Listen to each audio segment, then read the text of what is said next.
Oi, pessoal. No vídeo de hoje eu vou falar um pouco sobre estudos metagenômicos, né? Nos vídeos anteriores eu falei um pouco sobre biologia molecular, sobre bioinformática, que dão uma base para metagenoma. Mas hoje eu vou focar um pouco como funciona estudar as diferentes sequências de DNA que ocorrem em diferentes tipos de ambientes. Antes de falar da parte de metagenoma, eu vou recapitular um pouco sobre microbiologia, né? Então, micro-organismos existem em diferentes lugares. No século XIX, a gente começou a estudar mais a fundo como que eles funcionam. Através da invenção do microscópio, a gente começou a enxergar os pequenos seres em diferentes tipos de ambientes. E dentro do nosso território, é muito importante a gente entender essa biodiversidade, que a gente pode descobrir novas funcionalidades, novas aplicações para micro-organismos que o ser humano ainda não conhece, né? Tem como investigar isso através de técnicas de microbiologia. Então a gente isola o micro-organismo do meio ambiente e consegue cultivar ele em um laboratório, até uma escala industrial, mas nem sempre é possível cultivar. E uma das maneiras de se estudar diferentes micro-organismos em diferentes tipos de ambiente é através de estudos do metagenoma. Então, através de sequências de DNA, a gente começa a entender que tipos de micro-organismos existem em diferentes tipos de ambiente, né, e comparar, montar bancos de dados para que a gente possa melhorar essas investigações e também gerar novas aplicações. Quando a gente pega uma amostra do ambiente, ali existe uma biblioteca, tem muitas informações ali dentro, né, mas elas estão ocultas. Então, uma analogia seria como se tivesse uma biblioteca secreta em algum lugar, e alguém, certo dia, foi lá nessa biblioteca, pegou os textos, começou a embaralhar, né, cortar eles, espalhar, né? E aí, no trabalho da metagenoma, seria como se a gente tivesse esses diferentes fragmentos que a gente gostaria de investigar melhor, né, para montar a biblioteca original, né, tentar montar as informações que existiam dentro daquela amostra. Na analogia da biblioteca, se a gente quisesse entender, né, que tipo de livros existiam naquela biblioteca oculta, uma das formas de fazer isso seria pegar um fragmento daqueles textos, né, procurar por aquele fragmento em algum lugar, no Google, por exemplo, né, ver que, por exemplo, naquele fragmento existia uma frase Romeu e Julieta. E aí, a partir desse banco de dados, usado como referência, a gente sabe que na biblioteca tinha alguns livros de Shakespeare, que citavam Romeu e Julieta.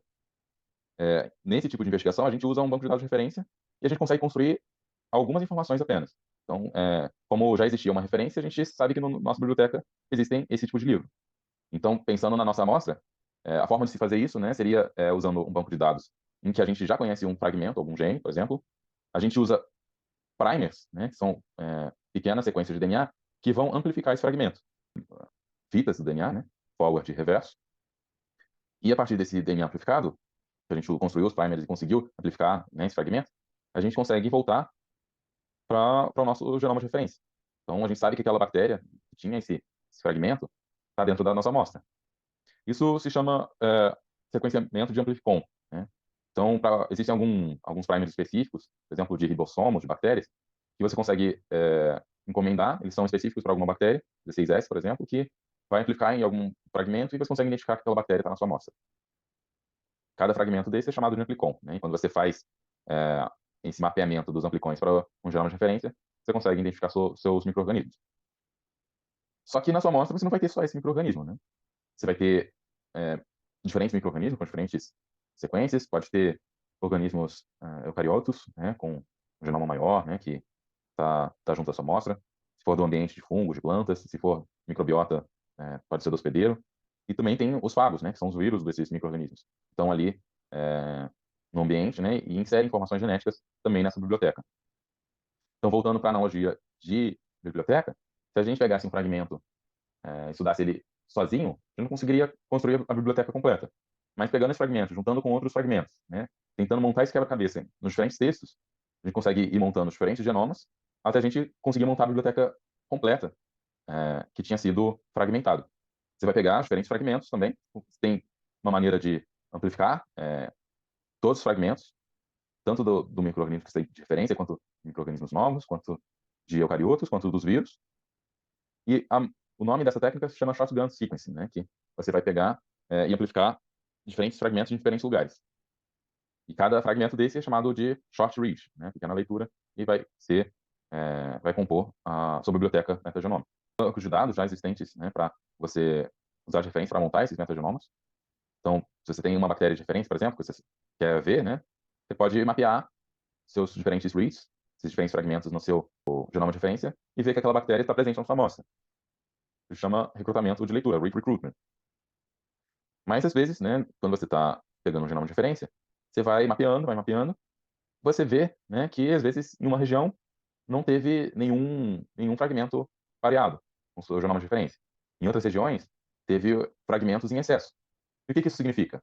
Às vezes, no seu genoma de referência, quando montaram ele, aquela bactéria ela tinha um gene a mais, ou estava com um fago, né, inserido no genoma, que na sua amostra, no seu ambiente, não existe. Não vai conseguir mapear, na sua amostra, aquela região.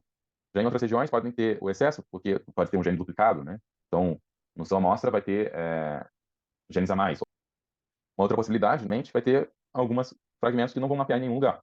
Você vê que aquele fragmento consegue se encaixar no genoma da bactéria que você está montando, mas ele não estava no banco de dados. Então, você, na sua amostra, pode ter a inserção de um fago ou um gene novo, né, que no genoma de referência não estava previsto. Uma outra possibilidade é que você, usando um genoma de referência, você vai mapear só uma região, só um gene. Isso quer dizer que, provavelmente, aquela bactéria não estava na sua amostra. Então, você conseguiu amplificar essa região porque ela é incomum, né, com alguma coisa que está dentro da sua amostra, seja um fago, seja um gene que é conservado em diferentes espécies, que ele mapeia no mesmo lugar.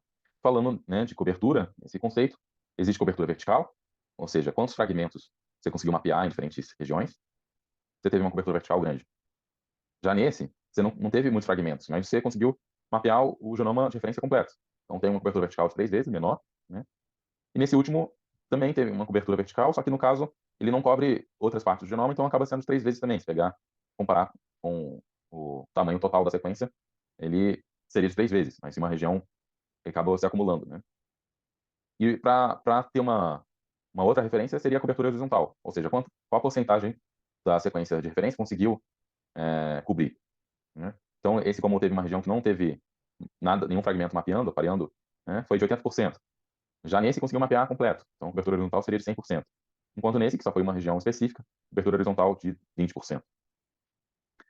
Uma outra coisa que pode acontecer é pequenas variações, né?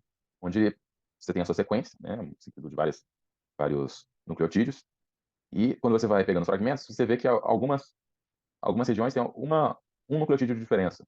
Então, tem polimorfismo na sua sequência. Então, você vai mapeando, você vai vendo que existem algumas variações, né, nos seus fragmentos, e aí você consegue comparar dentro das suas leituras, com o seu genoma de referência. Então, nas suas leituras, você teve nessa região 70% de A e 30% de T, né? Enquanto o restante da sequência estava igual. São pequenas variações. Às vezes pode ser de 50%. Às vezes pode ser 100%, ou seja, toda aquela população, né, da sua amostra tem um SNP. Ou seja, está começando a surgir uma população diferente, né? Isso gera diversidade. Ocorrem mutações entre as diferentes amostras, diferentes populações, que vão dar característica daquela sua amostra.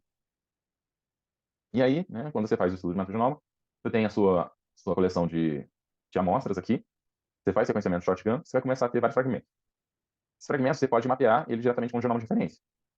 Isso você consegue ter uma cobertura, né, mas vão ter alguns fragmentos que você não vai conseguir mapear em nenhum lugar, que ainda não existe referência. Você vai tentar anotar. Como você faz para montar genomas a partir desses fragmentos que ainda são desconhecidos?